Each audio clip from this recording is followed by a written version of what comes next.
Just quick review guys. Sa 2021 na RAV4 Trail, I installed window visor at saka bug deflector. Ito ay from Toyota. Sa Toyota ko nabili siya. Ayan. Itong window visor sa Toyota din yan. Ready na siya, may chrome na rin. At least hindi natabunan yung chrome nya. Tsaka meron nga pala ako yung cargo box yan nung dati may 4Runner pa ako. Nilipat ko lang dyan. Ito nga pala guys, nakalip siya ng 2.5 inches. Ang pinalitan ko siya ng mags.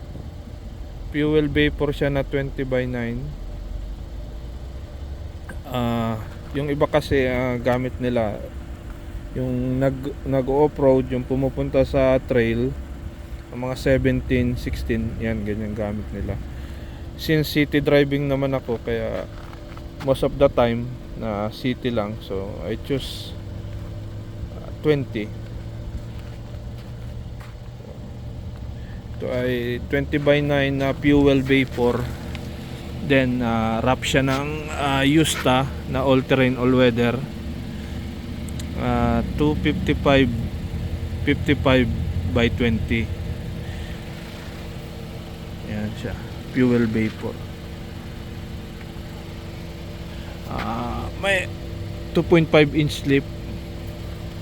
Malaki pa ang clearance niya. Kailangan tinanggal yung fender na maliit sa una kasi sumasabit.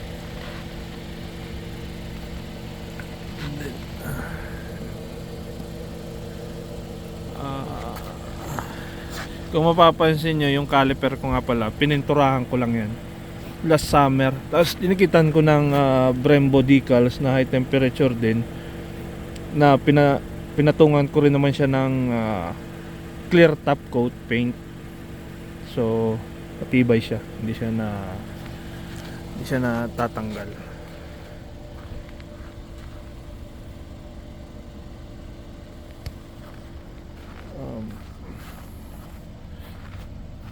Then siya.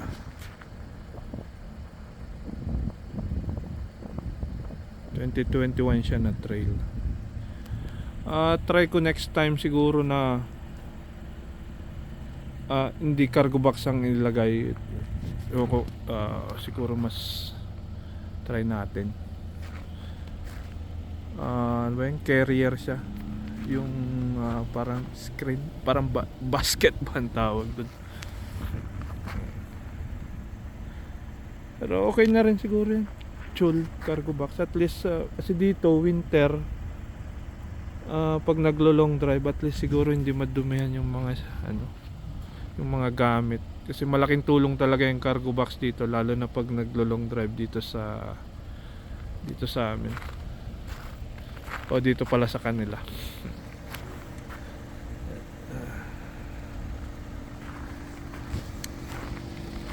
Kung nagustuhan nyo guys itong aking simple upgrade, just click like. Yan. Comment lang yung kung ano pang magandang idagdag.